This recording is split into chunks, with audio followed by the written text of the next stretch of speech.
Efesus 4 ayat 11. Dan ialah yang memberikan baik rasul-rasul maupun nabi-nabi, baik pemberita Injil maupun gembala-gembala dan pengajar-pengajar untuk memperlengkapi orang-orang kudus bagi pekerjaan pelayanan, bagi pembangunan tubuh Kristus, supaya kita semua telah mencapai kesatuan iman dan pengetahuan yang benar tentang anak Allah, kedewasaan penuh dan tingkat pertumbuhan yang sesuai dengan kepenuhan Kristus. Sehingga kita bukan lagi anak-anak yang diombang-ambingkan oleh rupa angin pengajaran, oleh permainan palsu manusia dalam kelicikan mereka yang menyesatkan. Tetapi dengan teguh berpegang kepada kebenaran, di dalam kasih kita bertumbuh di dalam segala hal ke arah Dia, Kristus yang adalah kepala. Firman Tuhan pagi ini kepada kita semua adalah berbicara tentang bertumbuh menjadi dewasa di dalam Kristus.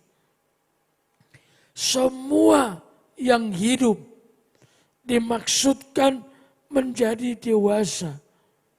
Yang tidak dewasa-dewasa itu adalah sakit.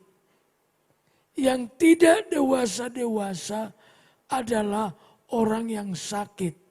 Dan itu tidak memenuhi kodratnya sebagai yang hidup. Kekristenan juga harus mencapai kedewasaannya.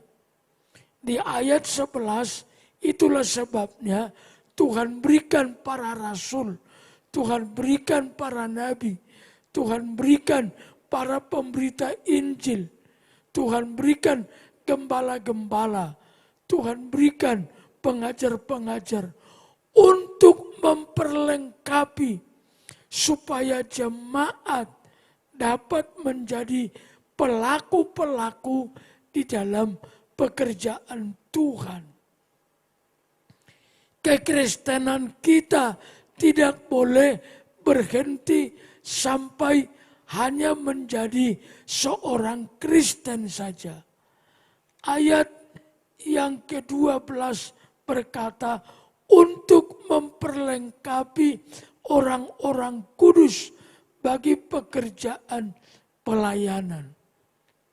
Jadi Bapak Ibu, firman Tuhan mengingatkan kita pagi ini, kita mesti bertumbuh sampai menjadi dewasa di dalam Tuhan. Di dalam catatan saya diingatkan Tuhan minimal 3 hal yang membuat kita menjadi dewasa. Yang pertama, kita mesti bertumbuh. Orang dewasa melalui proses pertumbuhan. Tidak ada orang dewasa tanpa pertumbuhan. Ayat 15. Dalam kasih kita bertumbuh di dalam segala hal ke arah Dia, Kristus, yang adalah kepala. Setiap waktu kita harus mengukur pertumbuhan kita. Contohnya dalam karakter. Kita masing-masing tahu titik lemah kita dalam karakter kita. Apakah saya tahun ini sudah lebih baik dari tahun kemarin? Apakah saya sudah lebih tidak emosional hari ini dari hari kemarin. Pertumbuhan kita harus ukur sendiri. Kita tidak boleh berkata, saya wes koyo ngene, aku kan orangnya begini, ya sudah saya ini begini. Itu tidak boleh. Tiap-tiap kita harus mengukur pertumbuhan kita di dalam Tuhan. Kalau ini terjadi, maka tercapailah kehendak Tuhan di dalam kita. Anak-anak disekolahkan supaya bertumbuh. Itu bukan saja menyangkut pendidikannya, tapi juga soal karakternya. Ada 3 aspek di hidup kita yang harus bertumbuh. Yang pertama adalah karakter. Mau agamanya apa, mau budayanya apa, mau sukunya apa, karakter setiap orang harus bertumbuh lebih baik. Yang kedua, wawasan, hikmat, pengetahuannya harus bertumbuh. Sesungguhnya ukuran hidup seseorang berbanding lurus dengan wawasannya, hikmatnya, pengetahuannya. Maka semakin tinggi pendidikan orang diusahakan. Supaya apa? Supaya wawasannya semakin luas, hikmatnya makin bertambah, pengetahuannya makin tinggi. Itulah yang membedakan satu orang dengan yang lain. Karakter harus bertumbuh, wawasan harus bertumbuh. Dan yang ketiga, keterampilan, kemampuan melakukan sesuatu yang kita tahu harus makin baik. Itulah 3 aspek yang tidak boleh mandek. Kalau karakter kita tidak bertumbuh, kita makin tidak disukai siapa saja. Mulai dari Tuhan dan juga saudara-saudara kita.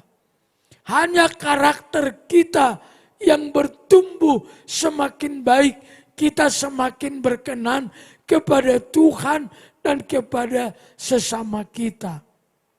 Maka jemaat yang saya cinta, pikirkan soal pertumbuhan kita setiap hari. Wawasan kita harus bertumbuh. Kita tidak boleh berhenti belajar. Itulah sebabnya di dunia pendidikan kita mengenal istilah belajar seumur hidup. Nah, di dalam Tuhan ini juga berlaku. Jangan berhenti sampai kepada pengetahuan-pengetahuan dasar saja sebagai orang Kristen. Jadi harus bertumbuh. Harus bertumbuh. Manusia, kehidupan apakah yang berarti kalau tidak bertumbuh?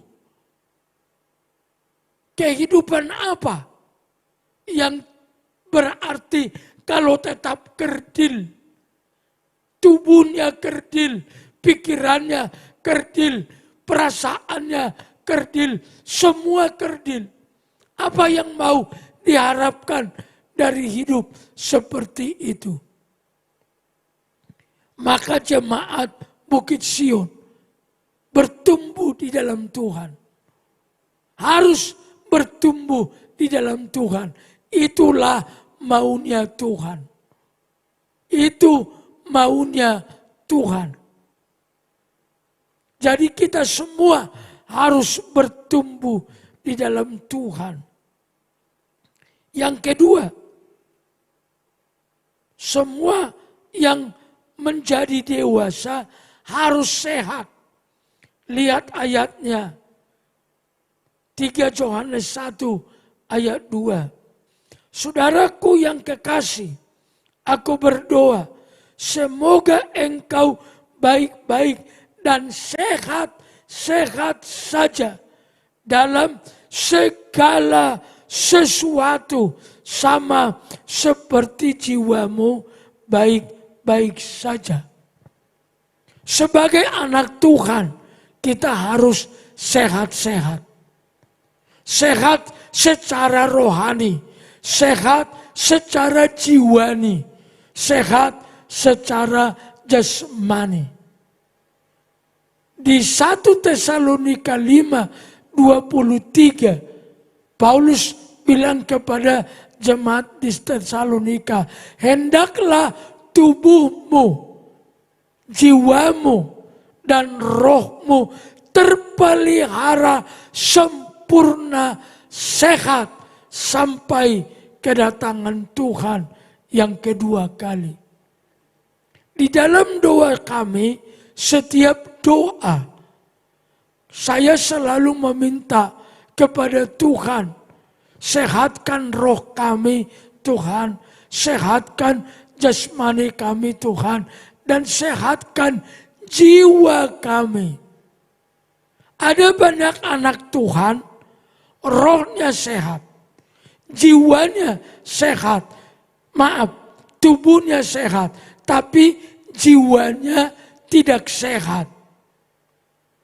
Apa itu jiwa? Pikiran. Apa itu jiwa? Menyangkut perasaan. Apa itu jiwa? Menyangkut tindakan. Ada banyak orang bisa berdoa bagus, bersekutu dengan Tuhan, tapi masih menyimpan kebencian, amarah, kepahitan, tidak suka damai dengan orang-orang di sekitarnya. Jiwa kita harus sehat. Renungkan kondisi hidup kita masing-masing. Kalau kita tidak sehat, sungguh menyakitkan. Seperti saya pagi ini, tubuh saya tidak sehat. Saya kepleset. Kaki saya terganggu. Tidak nyaman kalau sakit. Maka tubuh kita harus sehat. Roh kita harus sehat. Jiwa kita juga harus sehat. Jangan simpan amarah. Jangan simpan dendam. Jangan simpan sakit hati. Itu adalah orang-orang yang tidak sehat jiwanya, perasaannya. Tuhan mau kita sehat semua. Tubuh kita ya, Tuhan juga mau kita sehat. Makanya Alkitab bilang, oleh bilur-bilurnya kita sembuh. Tuhan menyelesaikan urusan sakit dengan harga yang mahal. Kalau ada yang memilih sakit, maaf, itu tidak bijak. Hanya orang yang kurang bijak yang memilih sakit. Sakit hati itu jangan dipikir lebih ringan dari sakit fisik. Bukan. Kalau kita sakit jiwa kita, sakit roh kita, Tuhan tidak bisa tinggal tetap di hidup kita. Ngerti? Sakit hati itu membuat Tuhan tidak nyaman tinggal di hidup kita. Dia pasti pergi. Kalau cuman sakit batuk, Tuhan tidak pergi. Flu, Tuhan tidak pergi. Tapi kalau simpan kepahitan, simpan dendam, roh Tuhan tidak mau kompromi. Maka pastikan hari ini katakan kepada hidupmu, aku harus bertumbuh dewasa. Supaya dewasa harus sehat. Tidak bijak secara sengaja memilih sakit. Sudah tahu dia sakit tapi masih simpan terus. Tunggu saja nanti bagaimana akibat buruknya. Bertumbuh menjadi dewasa. Yang pertama harus bertumbuh. Yang kedua harus sehat. Ketiga, orang bertumbuh dewasa adalah orang-orang yang siap berubah. Roma 12, janganlah kamu menjadi serupa dengan dunia ini, tetapi berubahlah oleh pembaharuan budimu, sehingga kamu dapat membedakan manakah kehendak Allah, apa yang baik, yang berkenan kepada Allah, dan yang sempurna. Harus mau berubah. Orang yang mau bertumbuh menjadi dewasa harus berubah. Berubah itu sungguh tidak selalu nyaman. Orang yang mau dewasa harus siap berubah. Kalau kanak-kanak terus tidak berubah, tidak bisa. Kita harus berubah.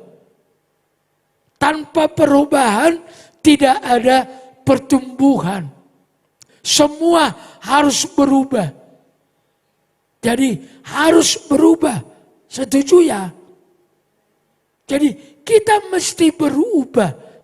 Tidak boleh ngomong, aku wis koyo ngene, opo meneh. Lah, untuk itulah kita datang kepada Tuhan. Supaya Tuhan mengubah kita menjadi seperti Kristus. Jangan ada yang puas begitu-begitu saja. Harus bertumbuh, harus sehat di dalam Tuhan, dan harus berubah.